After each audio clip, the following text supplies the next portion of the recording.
Good morning, everyone.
Thank you, Keshav. Thanks to Biotech World India.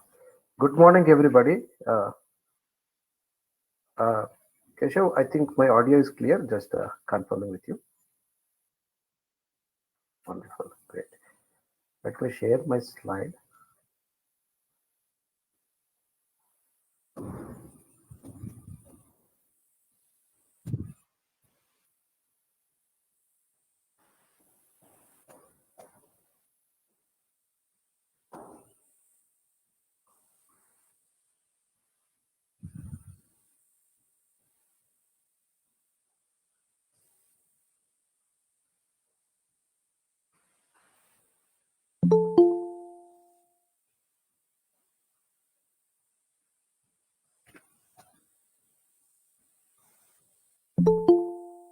Hope my screen is clear.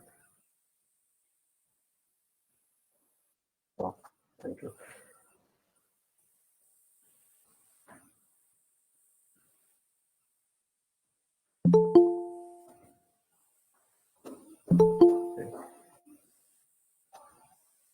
Let me start with wishing all of our fellow colleagues and friends here International Day of Happiness. 20th March is considered as a World Happiness Day.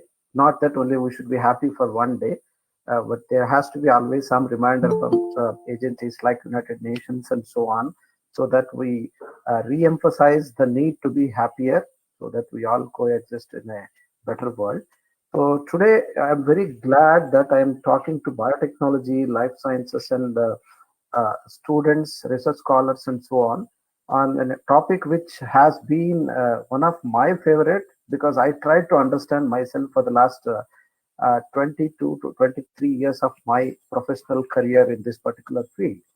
I started with plant sciences and moved on to learn a few things on biotechnology. And today I'm happy that at least I'm able to see that I can contribute to the understanding as well as the career path of hundreds of students. And I was fortunate to train many graduates, postgraduates in biotechnology, be it BTech, be it MTech, and could guide a few PhD students.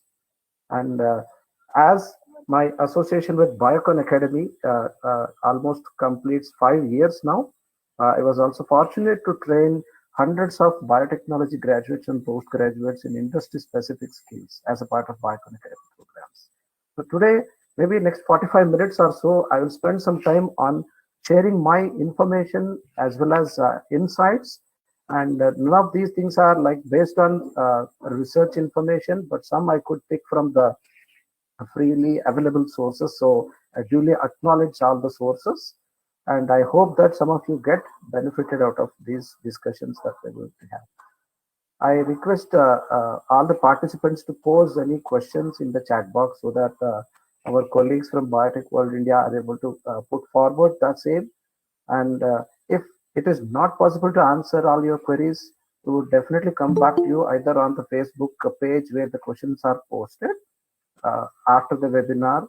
As well, we'll share the contact details and I will be available to answer any of your queries.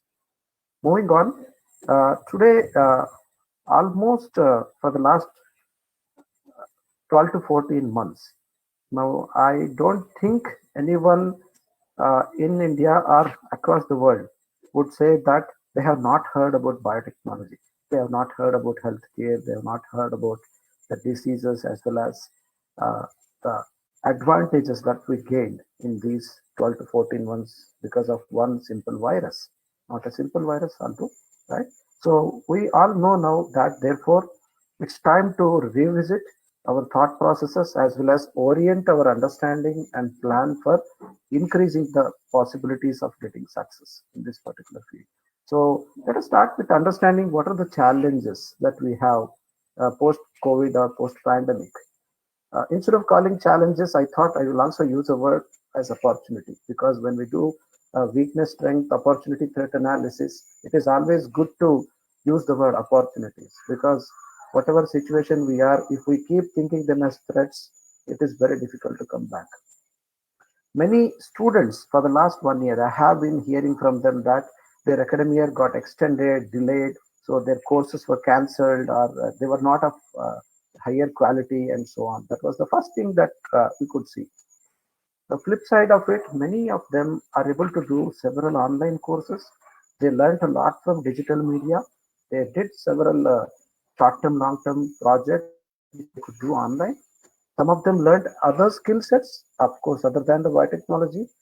And it has been again a boon in one way or the other that they could spend quality time with family, friends, and reorient their thoughts in terms of what they can do once things are better.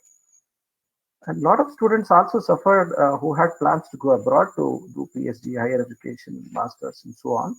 And I would say welcome to India, right? So we have almost the same quality courses across India in several reputed universities and colleges and institutions. So this is again like a blessing in disguise where now people are also therefore thinking to do courses in the Indian university and educational system. Online education, yes, welcome to virtual meetings. Uh, the biggest flip side of biotechnology getting affected specifically from career and learning point of view was many students missed a lot of labs, hands-on experience. Of course, I agree that this has been a challenge for many students who did projects uh, like on in silico bioinformatics tools, or they could just complete a review paper and so on. But this has been a boon again that they could do online education associated with the lab where they use the videos, they use the free as well as paid courses and learn more and more skills. So Instead of learning what is specified in the syllabus, now they had a plethora of opportunities available on internet using which they could also learn. So it's about whoever is able to take such opportunities rather than feeling it as a threat. This was a year of good experience. Many students miss their final year projects, or maybe they could not effectively complete it. And again, I have met hundreds of students all the year because we keep doing interviews day in and day out. And what I could sense was whatever they had done before the lockdown and these things happened, they now were able to assimilate, understand, and project it in a better way. Several of them published good research papers and reviews because now it was not like a last date based submission just for the sake of degree. Now they wanted to know what they have learned, they could reflect and understand whatever little they have done. Now, the biggest challenge many students expressed was that companies stopped hiring. And this is not just for biotechnology, we all know, right? The COVID situation was so difficult for even companies to handle, industries to handle that they could not afford to hire, especially fresh talent because of all the issues of lockdown safety and so on. But many people questioned how long because everything is resumed. And I'm happy to share that many people also started hiring. We, in fact, completed three placement drives online in this whole 8 to 10 months of COVID period. So it's not that there was complete freeze, but few companies had restrictions as well as limitations. So again, now this is an opportunity because they're all coming up with more and more projects and opportunities now because of the situation that we're able to see now due to vaccination as well as uh, comparatively a better place where we are feeling safer due to social distancing and other safety norms being followed.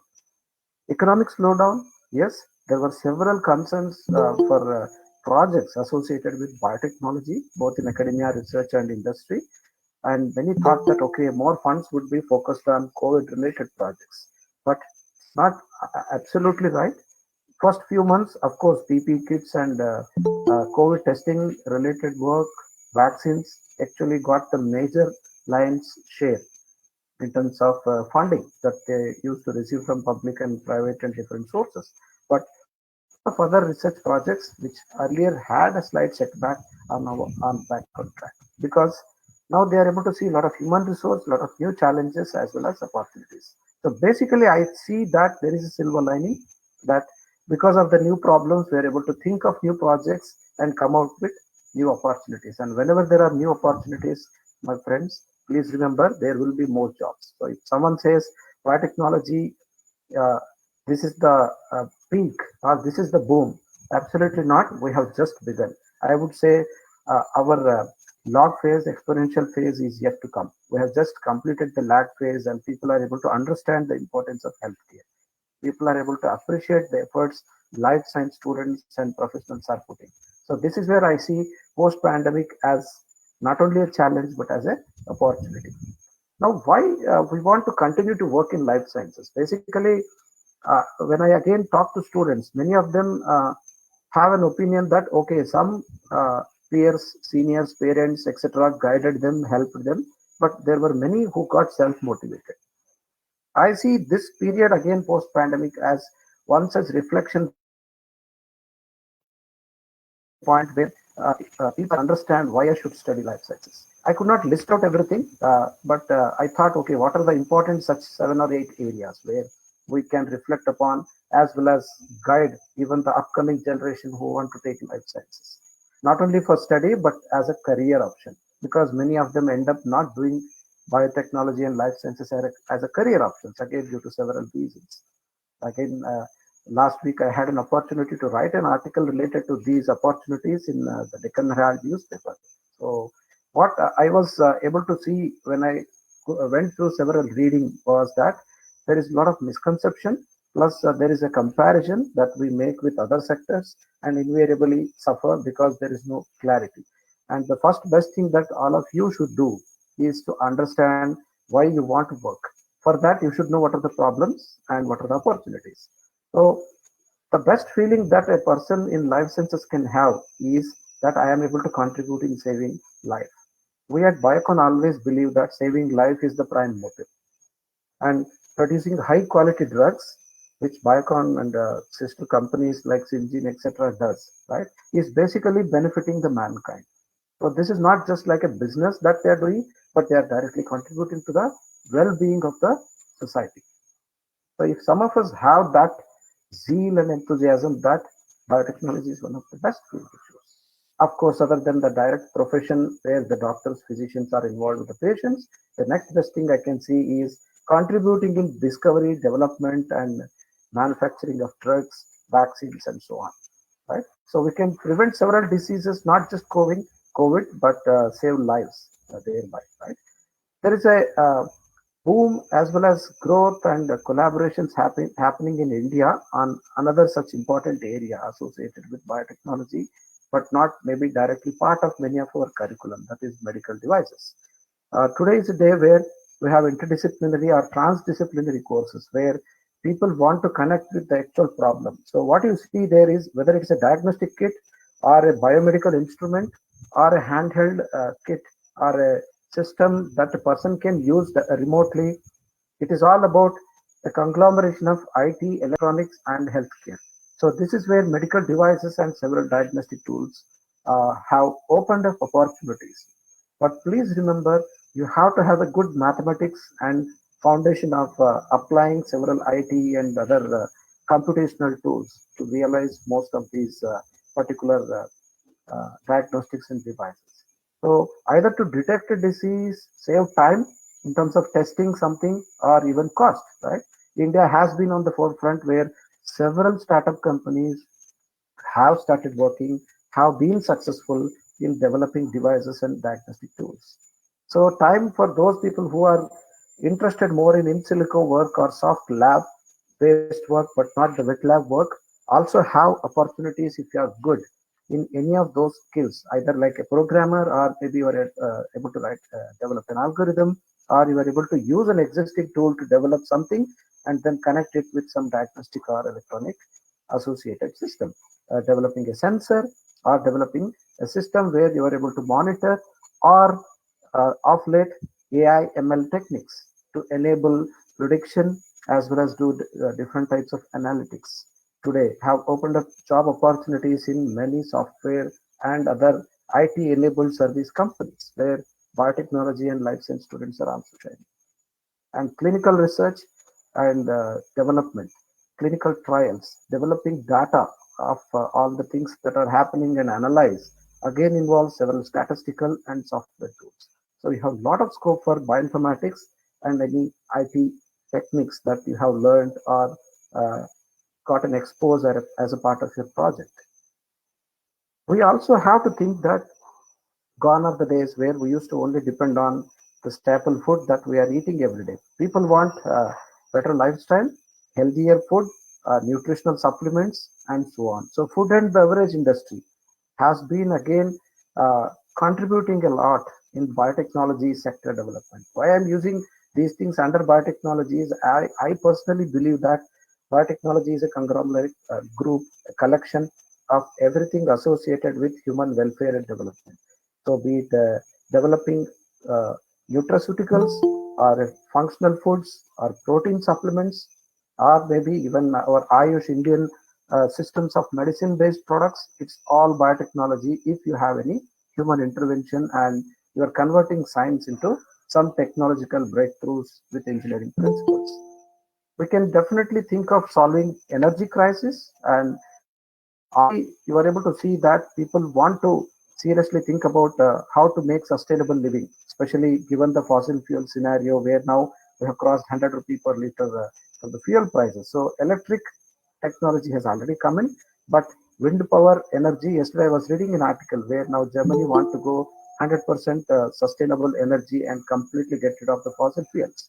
So we have a lot of activities happening in India where biofuels or other such alternate fuels have been taken up as a challenge. But unfortunately, what is also real is that we are not able to complete the translation of these techniques and technologies into the application part because of many reasons, which again are not in the scope of today's discussion. But Solving the energy crisis has been one of the challenges that biotechnology has taken up. And I really believe that a lot of more such developments are going to happen in this particular area of energy biotechnology. Maybe we can call that.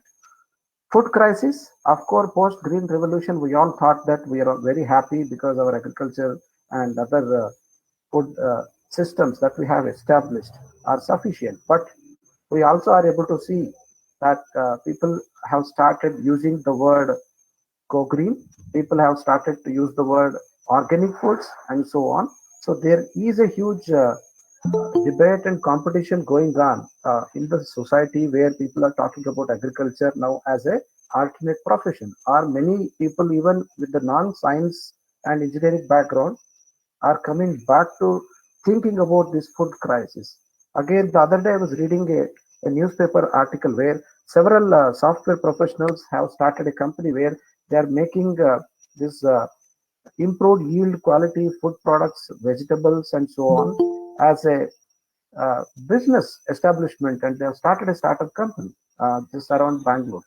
So what I can see here is that it's not just about GMO, genetically modified crops and plants. It's about improving the existing plants by using several other technologies of maybe gene editing, CRISPR-Cas, where you will be able to overcome that dead end kind of a scenario where governments are having that restriction of not allowing genetically modified crops. Still, you can contribute to food crisis by developing new types of plants or medicinal plants, crops, oil seeds, as well as those which are having more commodity value in terms of our market requirements. Last but not the least, water, soil, and environment cleaning. This is where environmental biotechnology, earlier which was there as a subject, now has been translated to several institutes taking up this seriously. Even in India, several CSIR labs and other research institutions are pretty serious of not only taking care of their own premises, city, and the surrounding environment, but they have employed a lot of biotechnology techniques and tools to see that you can contribute in one way or the other in solid, liquid, or gaseous waste management, as well as reducing the generation or reconverting that into some useful materials like maybe biomass based fuel generations, waste converted into plastic, and so on. So basically, it's exciting to see that whether it is for food, for energy, for healthcare, for crop, or for making medicines, or kids, or developing novel bioinformatic tools, opportunities are there, areas are there, and there is no other subject, I would say, where you have so many opportunities lined up for us waiting. But it is we who have to do the analysis as well as reflection of what and where we exactly fit into. So I will try to just show you one analogy of how we can divide the career path in life sciences into different activities. Just for convenience, I have taken these three and I would say four, but there may be several other avenues. So please understand that the purpose is not to give all of you a big idea about everything that is available in life sciences, but to just show you how you can think of taking up a specific career path, right? So as a biotechnology life science student, many of us want to work in a government institution or do research PhD and enter into research institutions or go into industry. So these three, if you see the career path from student to research scholar or an executive to maybe becoming a head of an institution, it's not a green carpet or a red carpet. Welcome.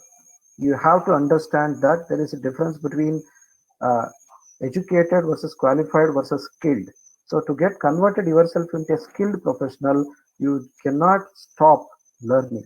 So the biggest lesson I have learned in life sciences in these 2 decades is biotechnology is an example of lifelong learning.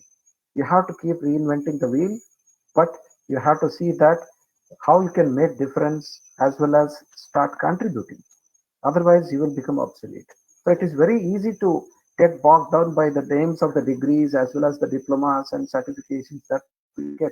But end of the day, people see what is your contribution or what are your specific skill sets which will be useful either in the academia or in research institute or in industry. Of course, the fourth one, which I want most of the graduates and postgraduates to think of, is starting on your own. I'm very happy to meet is bunch of young biotechnology students from this Biotech World India, Keshav and his colleagues.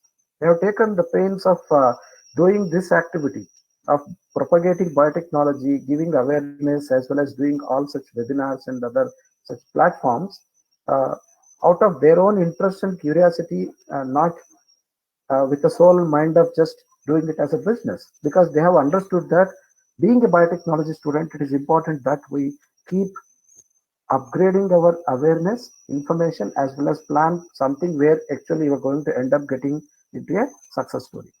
So please remember that whether you want to become a research scholar or a scientist, or maybe you have a vision of entering into a government system and bring about some changes, it is very important that you start somewhere, irrespective of the designation, and understand what it takes to sustain your position as well as to grow there.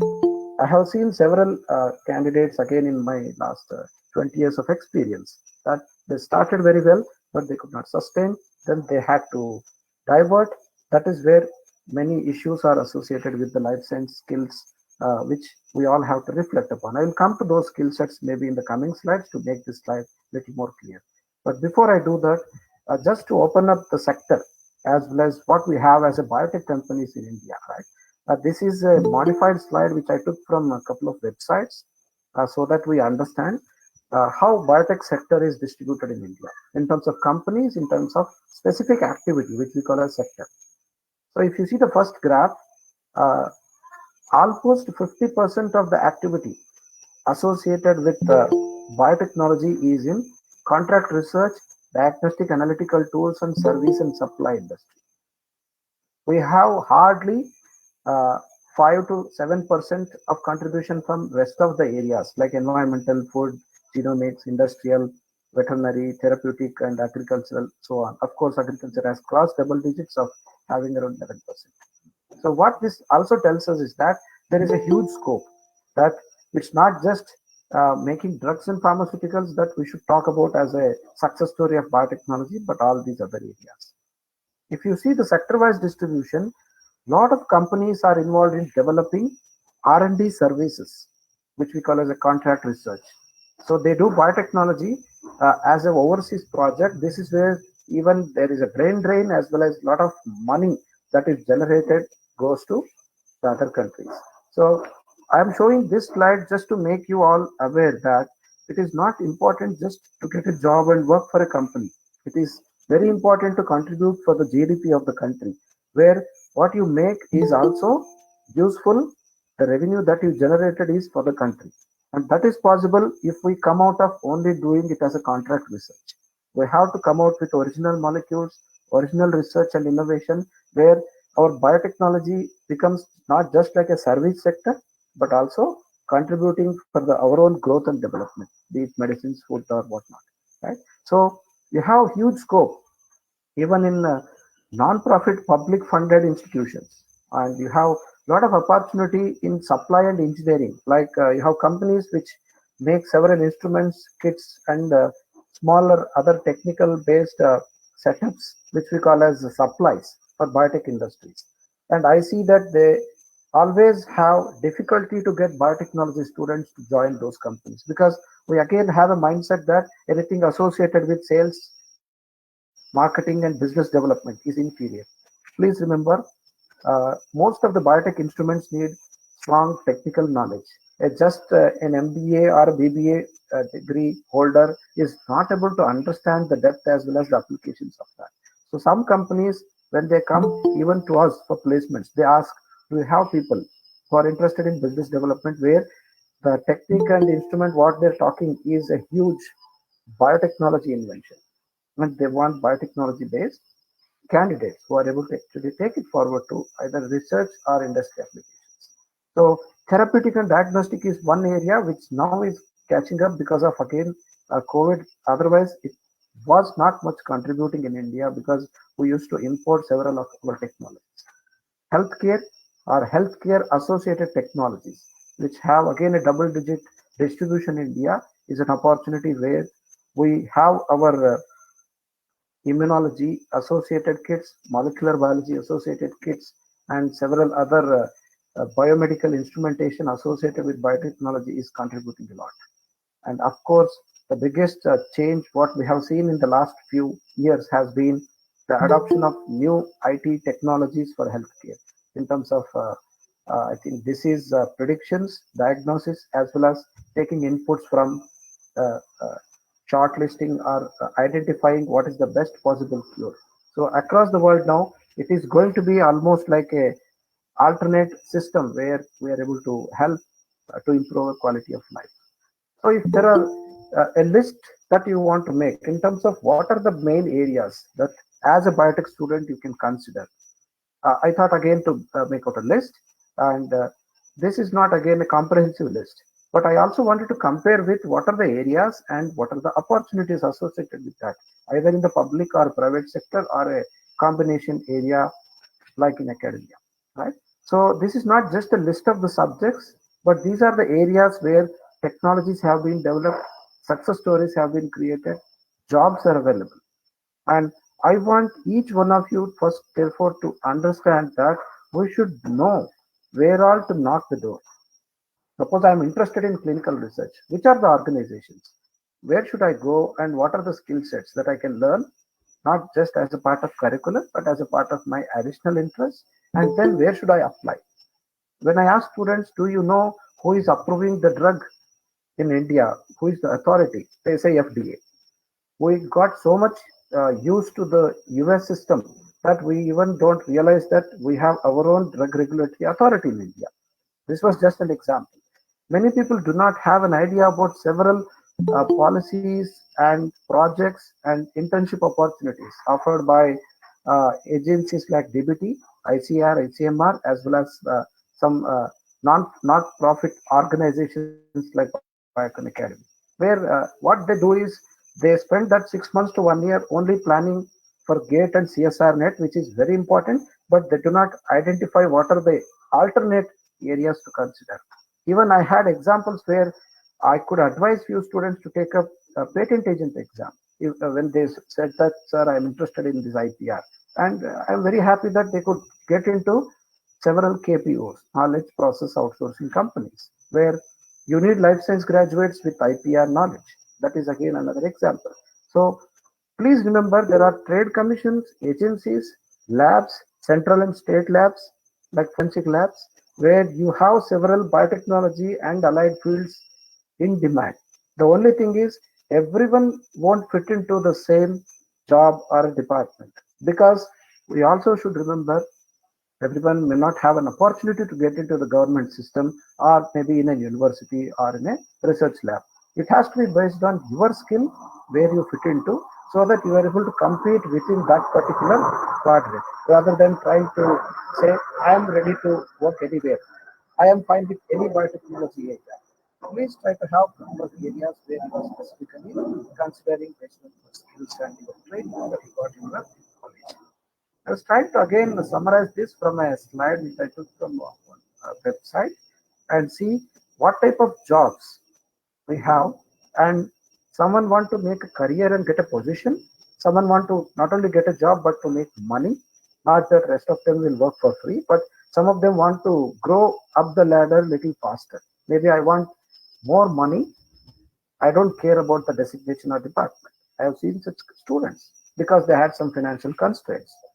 So what are the different areas that you have in biotechnology? Service sector, R&D, commercial operations, and production-related manufacturing operations. These are the four wings which I'm trying to explain here. Again, maybe there are several missing links, so please excuse me for that.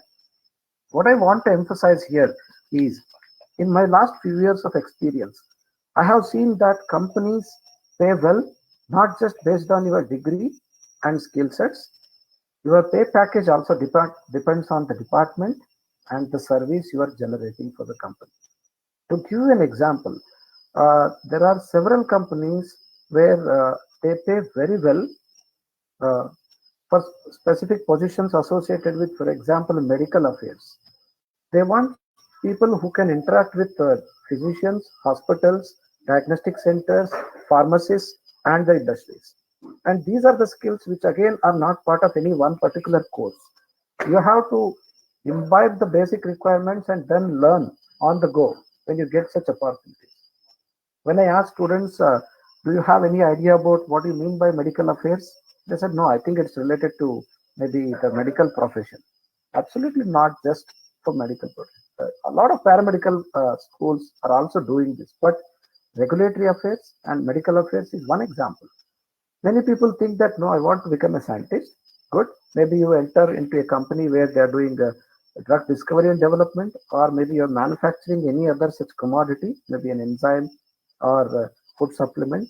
Then your career path is guaranteed in the way that you will be contributing for the company for the R&D.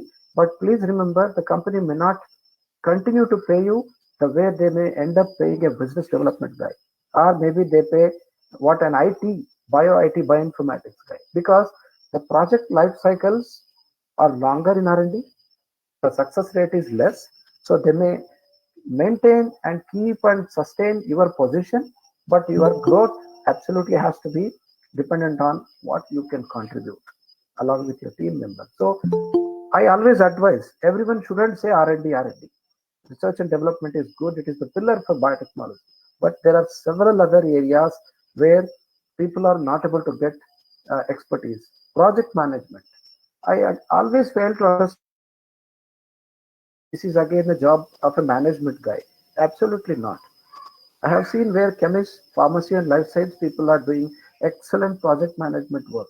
It's not sufficient that you study one managerial economics or some MBA specific subject in your BTech or MTech.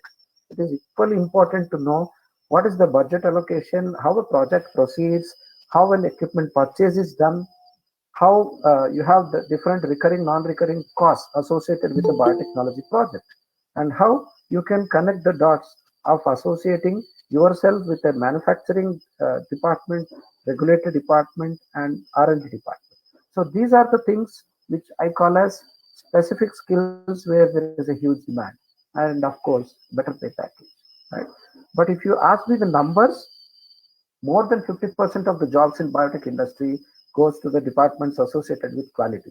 When I say quality, it is quality control, quality assurance, quality microbiology, analytical, and so on.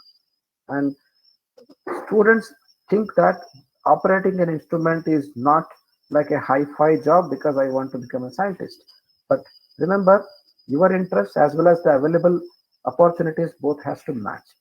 So please align your interest, therefore, with the requirement of the industry, where I would say that manufacturing and quality has the maximum number of roles, positions in most of the biotech companies.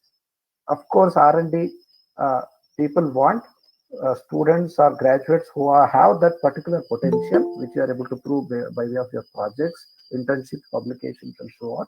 But it is not everyone's cup of tea. You have to analyze your skill sets and see which kind of roles you are suitable and what is your short-term, long-term goal.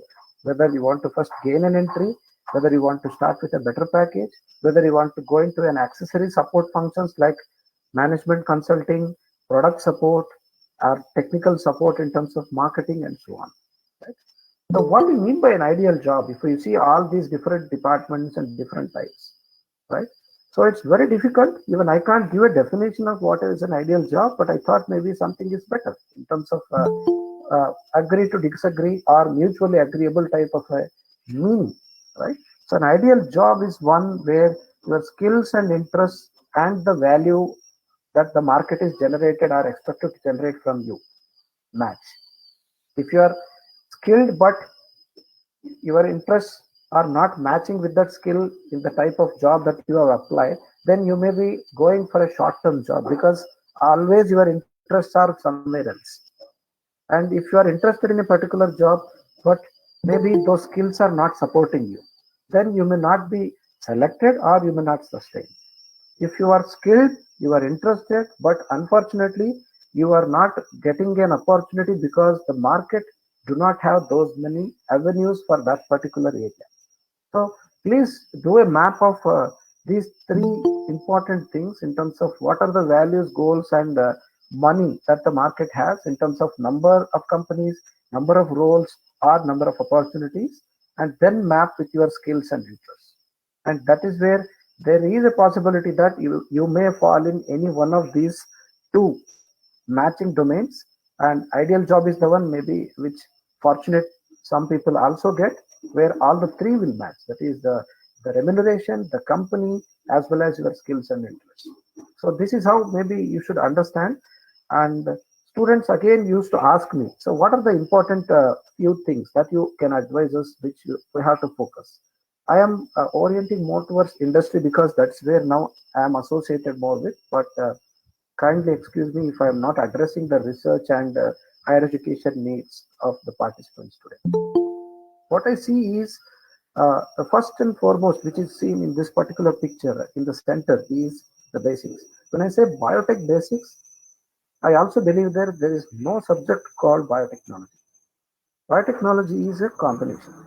It's a collection of different subjects put together on a similar platform. This is like a small ferry which sometimes carries people, vehicles, two-wheeler, four-wheeler, as well as some freight, right?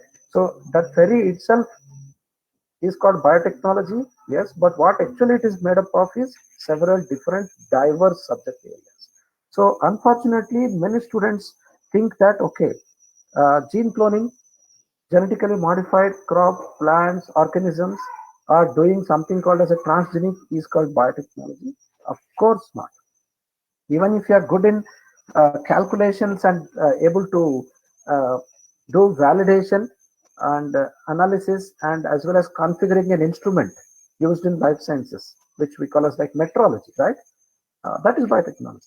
If you are good in techniques of microscopy, culturing a cell, or doing what you call as a passage, identifying some specific cell assay based systems for generating some scientific inputs, that is biotechnology. Some people who are good in environment, good in identifying issues associated with instruments, or maybe will take care of sterility, good environment, water, air, and other support systems for an industry. That is called as environment, health, and safety services, which we call as EHSS. So facility support is also part of biotech and pharma industries. And those who are good in assays are like estimations, analysis, and interpretation of data using instruments or cells or microbes or maybe even the animal models. Again, it's biotechnology. We have different names. Maybe if you're doing an animal model study, you may call it as pharmacology. Maybe if you're doing cell-based assays, you may call it as animal cell culture and so on. So there are different terms, but everything associated with improvement that you are bringing about, either for a process or for a product, I can call it as biotechnology. So please remember, where is your strength again? If I say basic separation methods, many students fail to answer me, even when I interview students, that if you want to separate maybe a biomass with a spent media in a broth, right? What are the techniques that you can use? They can't connect what they have already studied as a part of one full subject called downstream processing. When I ask them what is the difference between an upstream and a downstream, there is always a thin line of difference and confusion. So please remember, if you have any skills in some of these sectors or areas, not sectors, at least these six which I am trying to reflect here, you have some idea about biotechnology. You will definitely fit into that. But very important that you don't fail to answer what is normality, molarity, or what is the simple magnification of a compound microscope, and so on. This is where again we shouldn't forget the base when we climb and build either horizontal or vertical uh, growth in terms of different specific areas of biotechnology. I was also interested to understand how do you assess a competency of a life science student in terms of what they learn in college, what they can learn in industry, and what is the expectations of industry for them to grow and survive. So at least these three tiers I thought to just compare. And this is not just technical, it's a combination of technical and professional competencies, which industry specifically, but maybe other occupations of life science institutions, research places also may have some relevance. It's just a collection and list of what I think, as most of us know when we enter into biotechnology courses. To just start with academic competencies, this is nothing but what you learned from your course in terms of subject knowledge, in terms of your technical reading, writing, critical thinking, analysis, and of course the use of computer as well as associated tools. And during that academic competency building, what personal effectiveness skills that you learned, which is nothing but reliability, lifelong learning, interpersonal skills, and so on. So people judge you initially based on your academic competencies matching with your personal effectiveness skills, which you are able to show, exhibit when you actually face an interview. So this is an example where students ask me why I'm not selected by a company. Many a times they are not selected not just because they don't lack technical subject knowledge, but they are not able to communicate it properly. That is called technical speaking, reading, and writing. They are not able to actually prepare a proper CV of what they have gone through. Rather, they list out the whole syllabus of theory and labs that they have gone through. So this is actually makes the job of an industry recruiter very difficult, where you are not able to bring about your personal effectiveness that you have learned as a part of your academic career, and you have some specific competencies which are associated with workflow. That is the second tier. So what are those technical competencies, right? So if I say biotechnology, it will become a narrow now. So I would say biosciences, because that is what people finally want you to test on, right? So you may be specialized in R&D, you may be good in process development to convert a lab scale into a pilot scale or commercial scale. You may be good in handling animals and understanding pharmacokinetics, pharmacodynamics, and pharmacology, and so on. So that is the area where clinical uh, uh, teams as well as departments will be preferred. Then you have manufacturing. You don't need to think much. They will give you the protocol, but you have to be meticulous in understanding and executing the same. That is, you are good at following the SOP, standard operating procedures, as well as recording the data and generating a consistent product of high quality.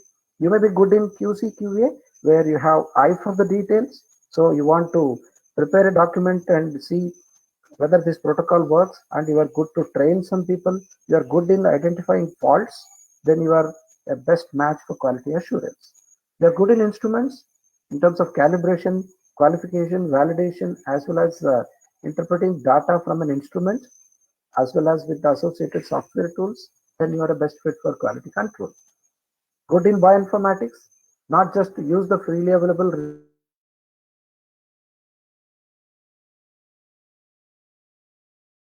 resources, but you are good in novel bioinformatic tools, where you are actually a true bioinformatician. And then you have several allied disciplines where they overlap. That is, you may require two or three such specific competencies. Other than these workplace competencies which an industry expects from a fresher, this is the stage where they will see, are you having that ethics and integrity and value in terms of working in a team, in terms of organizing with your colleagues, how innovative you can, rather than just doing what I am trying to expect from you by default. Are you good with problem solving? Are you able to generate data as well as record the data ethically? Are you able to upgrade your business information so that now you are able to communicate with my other teams, cross functional teams? That is where your workplace professional competencies play a major role. Then comes the next specialization, where specific industry have a particular competency level and expectations that is based on either an instrument or a regulation or a guidance or a particular project where they're specifically working on. Just to give you an example, a person now who is good in PCR, I don't think now they should have any fear of not getting a job, because every day all of us are talking about PCR now. In fact, news readers know more on PCR than many of the life science students now. They talk about RT-PCR just like as if it is like a dot matrix or a laser printout, right? So to that extent, now you have opportunities that are there in some specific areas. And I have never seen a student who is good in chromatography, be it HPLC, GC, or any other columns used in purifications, who is not preferred by industry or research institute. So you identify uh, whether your college is able to give you that opportunity, or whether You want to do some trainings, short term, long term, distance, whatnot, and see that you're competent in any specific such techniques. When I say technique, not just to operate an instrument, it is getting some competency level where you are able to do the troubleshooting, you are able to develop a method and see that how that technique can integrate into that industry.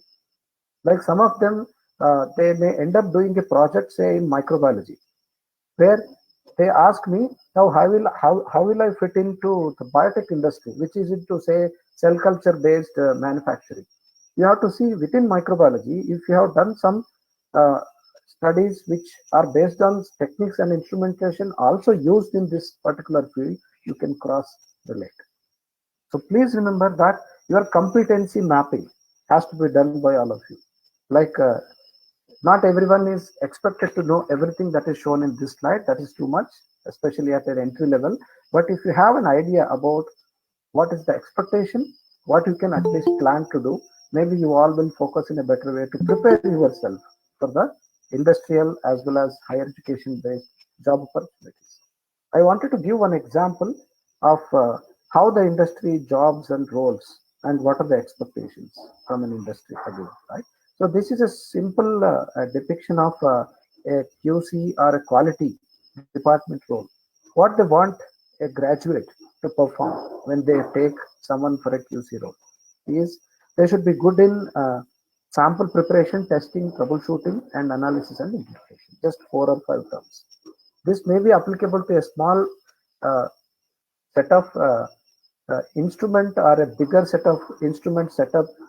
That depends on the specific industry and application. But remember, each of these role is associated with troubleshooting, developing a method, standardizing the systems, integrating into that particular industry product specific role, keeping yourself continuously improving.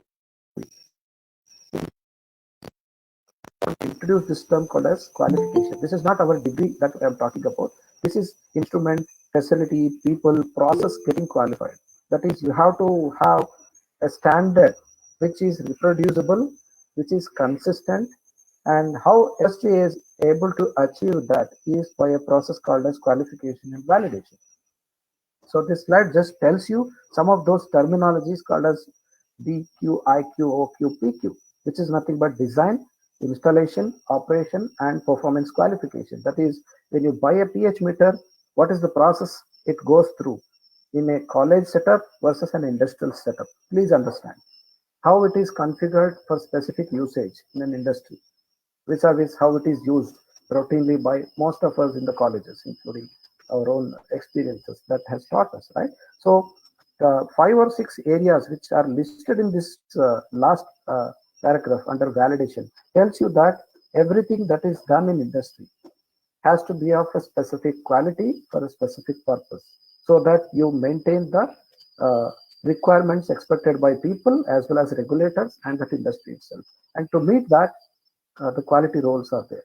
And these roles are therefore available only if a student is able to map that, okay, I got an opportunity only this much in my college, but fine, I can maybe go a little more deeper into some sample preparation techniques or an equipment handling protocol systems, or can I go to a short-term course where they are teaching about a specific instrument. Pipetting techniques, which some companies are training as a separate course, which actually has to be a by default uh, competency, right? That people should know. But the difference is you have to remember and understand the importance of precision, accuracy, as well as maintaining consistency in whatever you do when it comes to research projects or industry projects. So this is an example of some such roles. I also have another example of production related role, but due to I think time, I will omit this. And before I go towards the conclusion, I again wanted to understand what are the specific skills that mostly we come across in college graduates, postgraduates, but what is expected by the job professional world. What they expect is not easily available, and there are no shortcuts for that. But everyone is not again expected to tick all these 6 to 7 areas. But what I'm trying to tell here is that we have to be swimming little deeper rather than swimming on the surface. If not, everyone expected to be a diver, right? So every field has limitations. So even biotechnology has several limitations. One of the biggest limitation is lack of availability of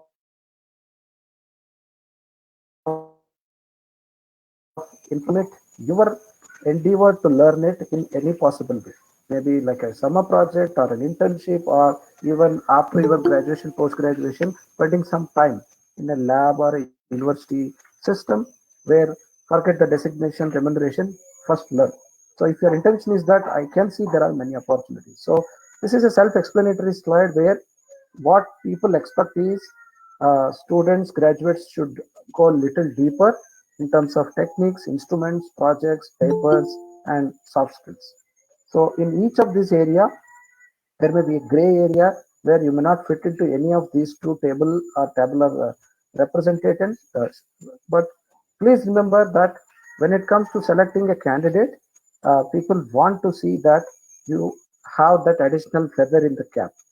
Most of us will have the cap called as a degree with some distinction or some percentage. What are your additional stars that you can show? What are that feathers that you can show to prove that your competencies are better than the rest of the crowd or your competitors? And that is not trainable, coachable, or doable by anyone else but only you. So please understand that biotechnology is not weak or not bad. We fail to understand how it can be good for us. That is where you have to map this kind of learning. Before I wind up, let me just summarize my discussion. What I wanted to tell you was that COVID has brought opportunities, not just threats. There was a temporary gap of education quality getting affected and industrial hiring getting affected, but we are back in terms of the economic activity again booming. And most of the countries, including India, have realized the importance of life sciences. And I don't think, therefore, that there should be a scenario where you want to divert after finishing your graduation to some other subject areas just for getting a job. Let me tell you, I had several students who worked in some IT companies and after a couple of years came back to biotechnology. Not because they didn't had a growth there or job there. Because what you have learned for 4 to 6 years, if you are not able to apply, you will not be happy always in the job where you are going to do. But there are exceptions. Some people are very happy to take up whatever jobs that are available and then map their interests. But it is good that you understand some of these, I would say, experiences of me as well as what is there in the literature. That is, identify your niche area, and you can do that by identifying what was your 4 to 6 years of course, what finally you ended up getting as your competencies, and then please do not expect your teachers or seniors or anyone else to tell you where should you apply for a job or which is a suitable job. Please do the homework. What are the common industries available in India under each sector? If I say food processing, you should have at least 5 to 10 names. If I say bioinformatics, you should know what are those companies. If I say clinical research organizations, contract research and manufacturing companies, you should know what are the companies. And this you have to start doing from your maybe second year once you are fit into a particular course that you are studying. And for MSCs, I think from the beginning you should have this particular idea, because I have seen students even missing out the names. If I say who are the vaccine makers, who are the veterinary vaccine makers, they don't know. Maybe by chance they might have heard if there was a guest lecture or if there was a visit. But by default, you should all know what all actually is there in your plate called as biotechnology. Keep looking for a career matching, therefore, your talent, aspiration, interest, and values, which is very difficult to achieve, easy to say, but that's what your thirst and quest has to be, so that you actually don't end up getting into a wrong job for a temporary relief, but you plan for a long term career. Networking. Today, I know the value more because I had an opportunity to work in university system, an affiliated college system, and now in industry. And I had an opportunity to travel around India to more than 100 colleges, universities, as well as a couple of good CSIR standard labs in other countries. So what I definitely believe is you have to talk with the like-minded people, irrespective of the designations. You have to communicate with them. That is what is called networking. Because it is very important that you cannot expect only your head of the department to, or your project guide give a letter of recommendation and you end up cracking an interview. It is very important that you know more and more people, because when you know more people by attending a conference or conducting an event or participating in some online webinar kind of a thing, you start understanding more about the roles, the opportunities, and the way you have to approach and mold your particular specific interests into a career. So it takes time. Biotechnology will not give you a high paid jobs, but again, I'm telling you with last 2 decades of my exposure, your money requirements cannot match always on day one in biotechnology. This is a fact. Because if I am a company, I always ask the fresh graduates, why should I hire you? Then they will say, blah, blah, blah, I know this, I know that. Then the next immediate thing is, why should I only hire you? Because the same answer has been given by other dozen candidates also. So this is where companies generally end up having a say in terms of deciding the remuneration that they offer. So for a graduate, postgraduate, the aim should be to gain entry. That doesn't mean we are going to work for free, but please remember, money will follow once you prove that you are a competent person for an industry. You cannot demand money.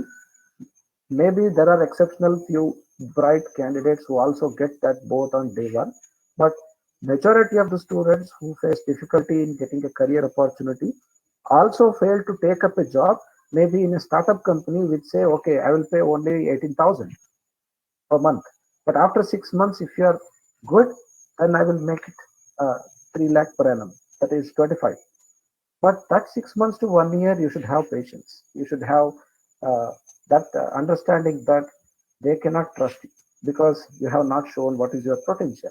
So, pharma and biotech industries generally expect that a candidate first gains entry, proves that they are good and they are able to contribute.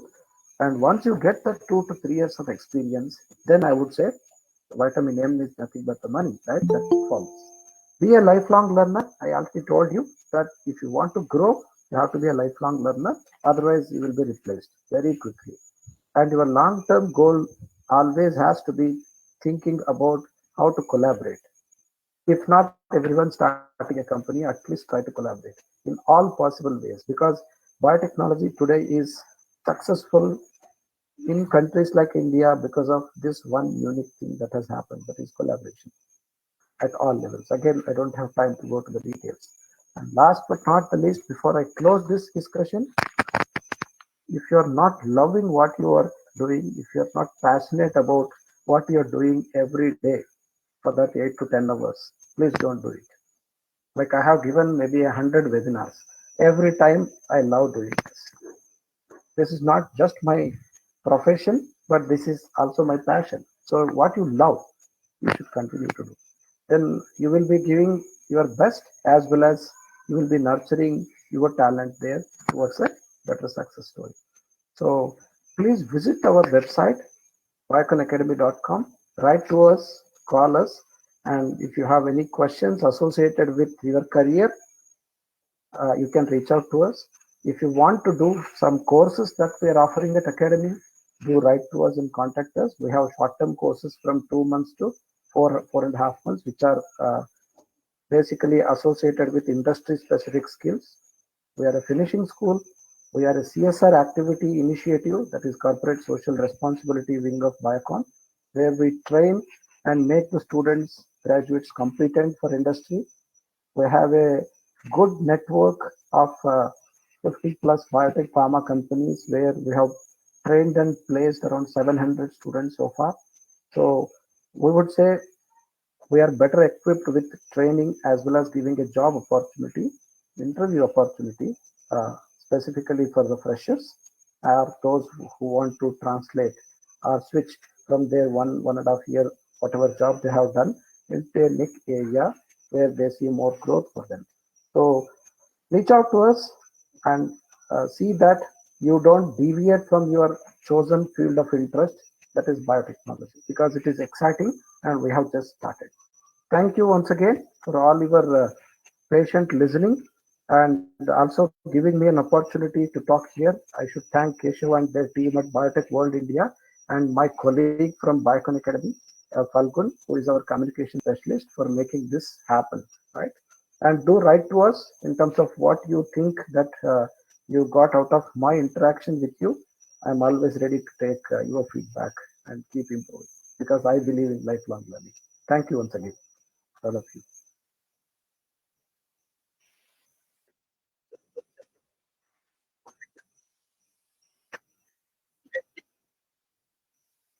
Yes, absolutely.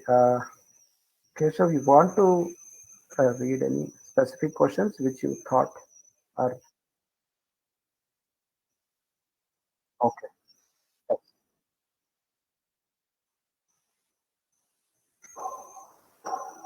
Okay. Let me take from the few initial questions in the chat box. Yeah, we have a question on if some product is rejected after packaging. Giving an example. Actually, a product before it reaches market goes through several quality checks, right? Either during the process itself, which we call as in-process quality tests, or also the final product testing. In spite of that, sometimes there may be some products which are of inferior quality where the companies, if notified by the users or by the regulators, or if they identify by their own, they have every responsibility to take that out of the market. But most companies do not want to recall the product from the market. So what they generally ensure is before a batch is released into the market, there are several ticks in terms of quality attributes that they have to satisfy. Not as a regulatory requirement because government agencies are telling them, but to have their own reputation in industry in terms of acceptability of the product. So it is very rare that, therefore, you have a defective product specifically in biotechnology where you uh, directly make things associated with saving lives or treating a disease or detecting something. So the statistical values are very, very less. Maybe it is more in terms of some food and beverage products, but not again by the big established companies because they have quality systems in place. Let me see some other questions. Can you pursue PhD in biotech industry while working? Uh, Answer is both yes and no. Any industry who hires a postgraduate or maybe a BE BTech graduate would prefer that their employees have better knowledge by way of short-term, long-term training courses which they will arrange as a part of their industry training because they want to make their employees better. There are few companies which will sponsor some of the employees for their PhD, industry sponsored PhD, if there is a alignment, understanding, and mapping of the industry projects and the research area that the candidate want to choose, and a specific university where such research work is being carried out. So if these things are matching, yes, many industries are sponsoring candidates for PhD, but please remember they cannot do this at the stake of getting a hit on their bread and butter, which is their regular manufacturing of some industry products. We have another question. Why government institutions prefer MSc over MTech students for job applications? I think this is not exactly right. I have seen that irrespective of degree, people either get or are rejected.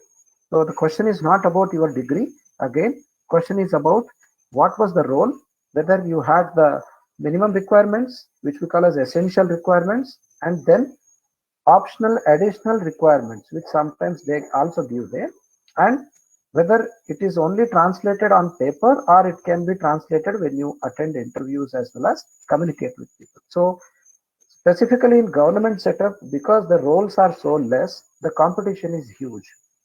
I remember when I finished my PhD, I had gone for a university job where there were three positions and there are 150 candidates. So 1 is to 50. Now, what you expect there? Irrespective of your degree or diploma or whatever it is, maybe they have option to choose the best. So they will definitely choose according to the specific job requirements. So M-Tech students actually have an edge more in industry because in government, not every government project expect you to have the process engineering and other knowledge associated with mathematical and physical subject-based applications of biotechnology. Most of the projects are related to science, but things are slowly changing. Like if you see IIT, NIT, ICER, and other things, now they prefer more of technology-based postgraduates as well because the projects require that multidisciplinary approach where you don't just need the scientific depth, but you also need the technological know-how. I will not take up any questions on internships now because I am representing Biocon Academy. So people who want to have internships should approach Biocon. And of course, there is a huge competition for that because they cannot take everyone who applies. But still, we can help you out if you reach us to guide you how to apply and how to get through that.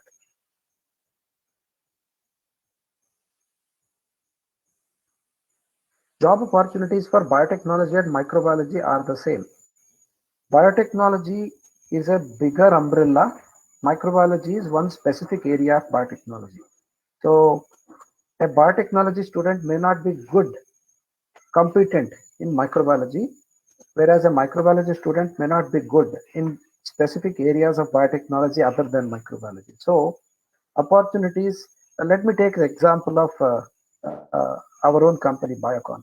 Biocon hires both microbiology and biotechnology. But where do they hire microbiology is either in R&D, where they are working on microbial platforms, or they may hire in quality control microbiology departments to set up and establish sterile conditions, to identify a microbe or a contaminant, to see that their product is of high quality and the premises where they do the activity is maintained very well. They need microbiology. There, they may not prefer biotechnology students because you have to identify a culture, you have to prepare specific media, you have to work on a particular microbial system to develop the product. So microbiology takes a stronger role there. But if you see biotechnology, many students who have done biotechnology are also good in microbiology.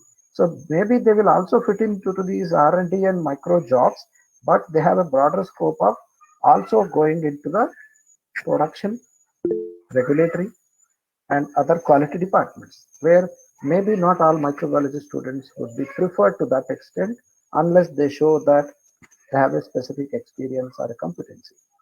So the answer is that which has more job opportunity doesn't exist at all because each has its own specific importance. Agricultural biotechnology, there is a question. In India, we have more than 50 agriculture-based, seed-based, biofertilizer, pesticide-related, functional food-related, nutraceutical-related companies where they definitely prefer agricultural graduate. So far, the scenario has been better in government sector for these students. So you have a big ICAR system where you have a lot of opportunities where other life science people are not preferred, but only agricultural MSc agri graduates are preferred. So I think this is an area where we need a lot of changes in the private sector still because not everyone wants to do the conventional breeding. But if they want to go for genetic engineering, then we have several regulatory hurdles in India. So that's where you have to choose other areas where, like, to give you an example, there is a dearth of talent available in floriculture and horticulture area, where it is not only about crop plants, but even other such market commodities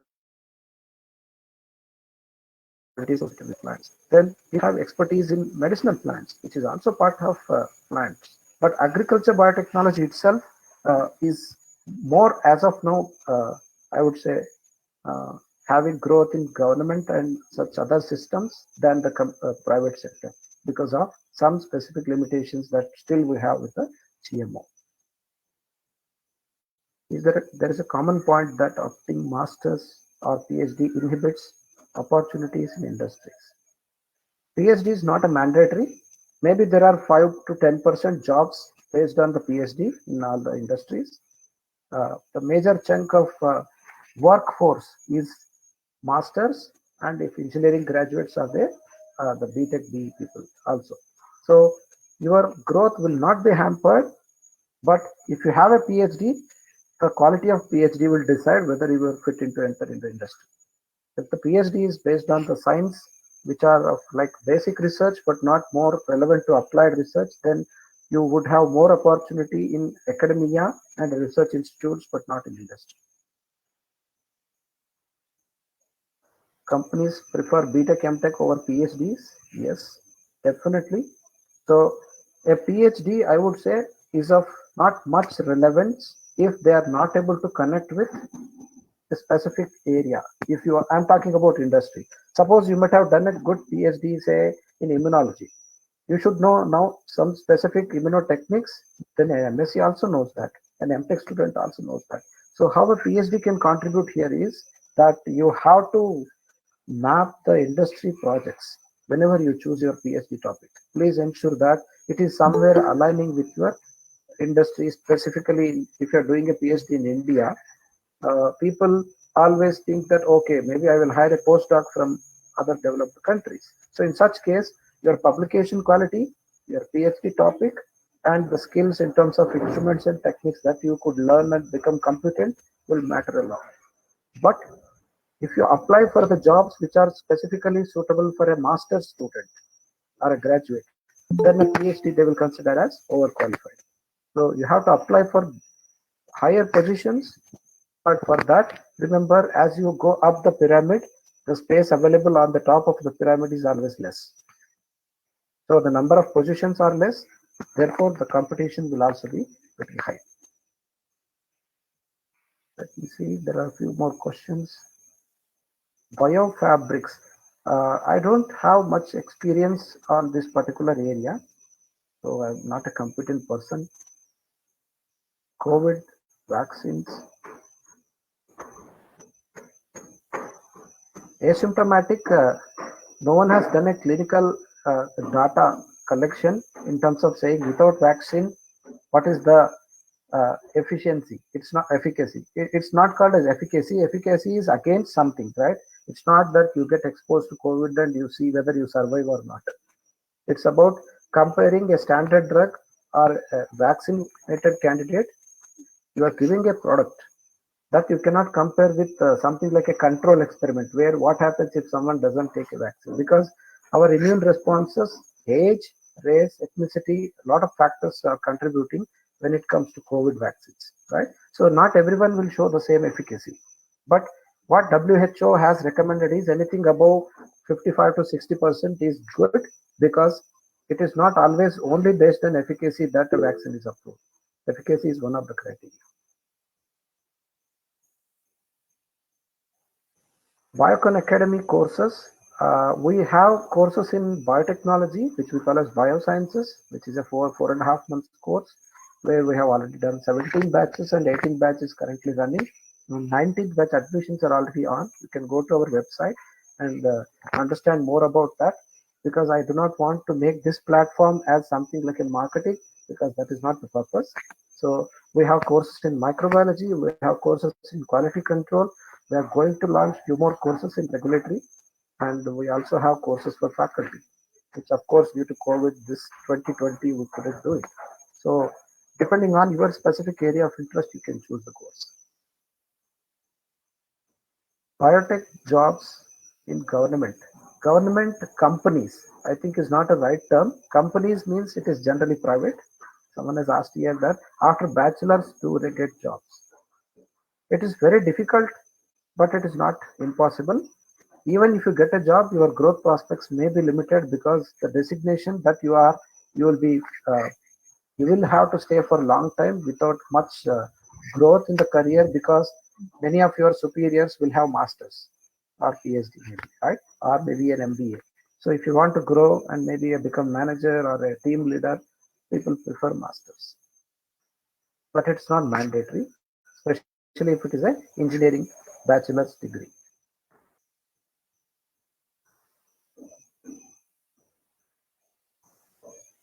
Some Dr. Professor, I think he's asking us for a collaboration. We are open to collaborate, but we already have collaborated with several premier institutions in India. I think, Doctor, you can write to us. Definitely, we'll look into that. But we may not be able to offer courses directly in your institution because what is possible at industry we cannot replicate in the college. So we don't do any activity which is just for the sake of showing on a document. If we want industry relevant activity, it has to happen in industry or in association with industry. So we are definitely ready. You can contact us.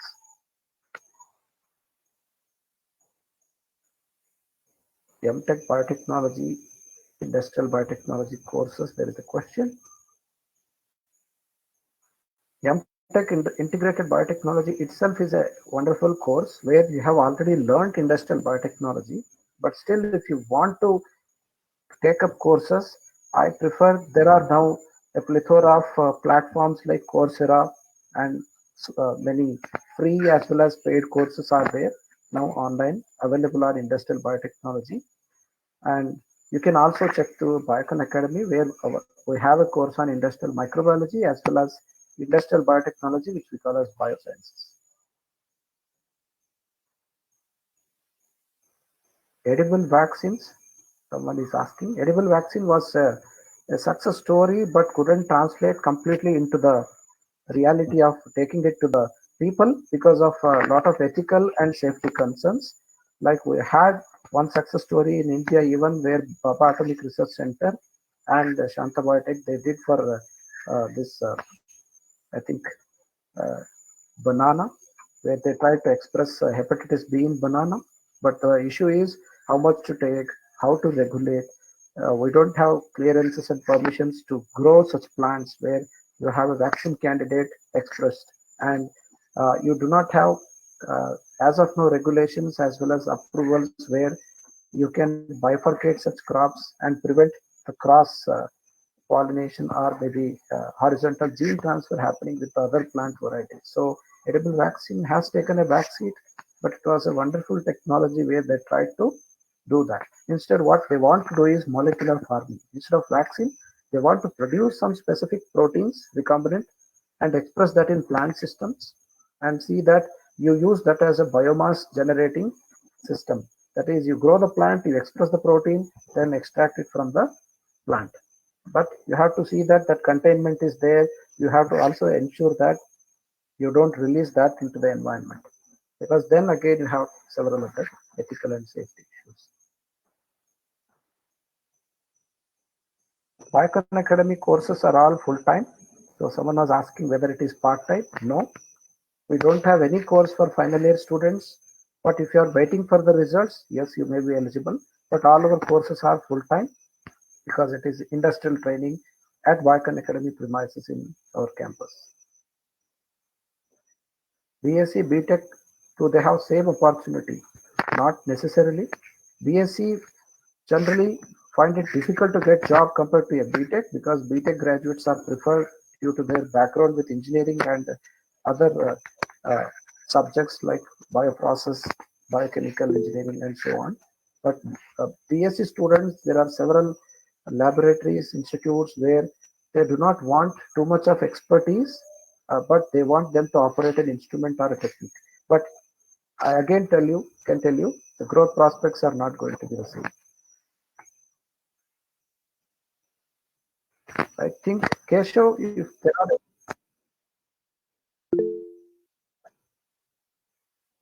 right,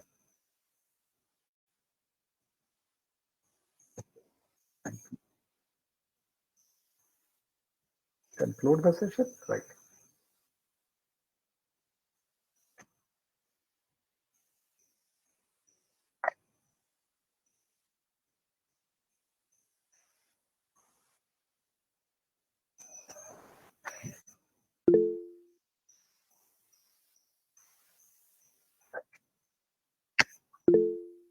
Thank you. Thanks a lot, Keshav. And Biotech World India has taken up a good initiative. So I wish all the students best of luck in their higher education as well as career pursuit.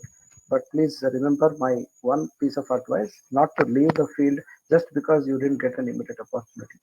Keep working on the skills and identify your interests and match with the industry expectations.